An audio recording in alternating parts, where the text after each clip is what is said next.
This is Murtaza काइद और आज के इस लेक्चर से हमने एक नया अकाउंटिंग के स्टैंडर्ड स्टार्ट करना है जिसका टाइटल है IAS 16 property plan and equipment.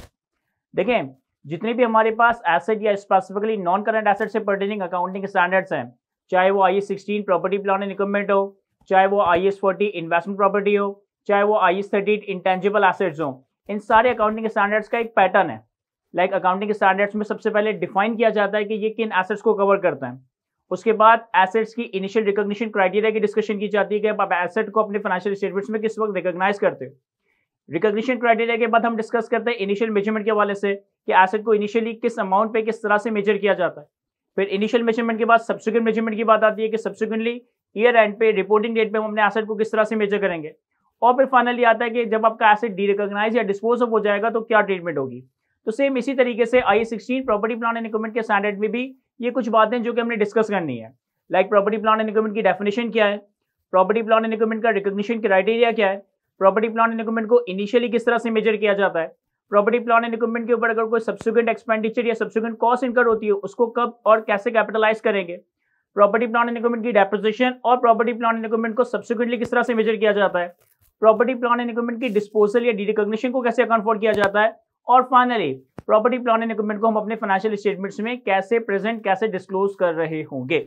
तो IAS 16 के इस अकाउंटिंग स्टैंडर्ड में ये सारी बातें जो कि हम प्रॉपर्टी प्लान एंड इक्विपमेंट के हवाले से कवर करेंगे। सबसे पहले अगर मैं बात करूं प्रॉपर्टी प्लान एंड इक्विपमेंट के ऑब्जेक्टिव की कि IAS 16 property plan and equipment का स्टैंडर्ड क्यों बनाया गया। देखिए, हम सब जानते हैं कि कंपनी के जो फाइनेंशियल स्टेटमेंट्स हैं, फाइनेंशियल स्टेटमेंट्स बनाए जाते हैं एक्रूअल बेसिस पे, फाइनेंशियल स्टेटमेंट्स बनाए जाते हैं मैचिंग प्रिंसिपल पे। अब एक्रूअल बेसिस और मैचिंग प्रिंसिपल का मतलब क्या है? सर, मैचिंग प्रिंसिपल ये कहता है कि आप इनकम को उस वक्त अपने फाइनेंशियल स्टेटमेंट्स में रिकॉर्ड करते हो जब वो आप इनकम अर्न करते हो, और उस इनकम को अर्न करने के लिए जो भी एक्सपेंडिचर्स आपने इनकर किए, जो भी एक्सपेंसेस आपने इनकर किए, उन एक्सपेंसेस को भी सेम अकाउंटिंग पीरियड में मैचिंग प्रिंसिपल के तहत हम रिकॉग्नाइज कर रहे होते हैं। यानी कि कोई भी आप ट्रांजेक्शन करो, चाहे गुड सेल करके, चाहे सर्विसेज प्रोवाइड करके, चाहे कोई और इनकम जनरेटिंग ट्रांजेक्शन करो, जिस वक्त हम इनकम अर्न करते हैं अपने फाइनेंशियल स्टेटमेंट्स में इनकम रिकॉग्नाइज करते हैं, और इन इनकम को अर्न करने के लिए जो भी आपने एक्सपेंसेस किए हो, चाहे सैलरीज पे किए हो, चाहे इन्वेंट्री एक्सपेंस आउट किए हो, चाहे कोई और XYZ खर्चे किए हो, उन एक्सपेंसेस को भी मैचिंग प्रिंसिपल को फॉलो करते हुए सेम अकाउंटिंग पीरियड में हम रिकॉग्नाइज करते हैं। अब अगर मैं एक्सपेंसेस या एक्सपेंडिचर्स की बात करूं ना, तो हमारे पास दो तरह के एक्सपेंडिचर्स होते हैं। One is called revenue expenses and the second one is called capital expenses या कैपिटल एक्सपेंडिचर। फॉर एग्जाम्पल, क्या अगर आपने कोई प्रेमिसेस, कोई ऑफिस बिल्डिंग या कोई फैक्ट्री रेंट पे ली, तो आप इस रेंट को अपने फाइनेंशियल स्टेटमेंट्स में एक्सपेंस आउट कब करते हो? जब आप उस प्रेमिसेस या बिल्डिंग को इस्तेमाल करते हो। मैं ये नहीं देखता कि मैंने रेंट की पेमेंट एडवांस में की है, रेंट की पेमेंट एरियर में की है। पेमेंट को हम नहीं देखते, हम ये देखते हैं कि जिस वक्त आपने उस अंडरलाइंग प्रेमिसेस या अंडरलाइंग बिल्डिंग को यूज करके उसका इकोनॉमिक बेनिफिट हासिल किया, उस वक्त आप उस रेंट को अपने अकाउंट्स में एक्सपेंस आउट कर रहे होते हो। इसी तरीके से अगर आपके पास कोई लेबर है, कोई एडमिनिस्ट्रेटिव स्टाफ है, कोई सेलिंग स्टाफ है, तो एडमिनिस्ट्रेटिव स्टाफ, सेलिंग स्टाफ या लेबर की सैलरी से वेजेस एक्सपेंस आउट कब की जाती है?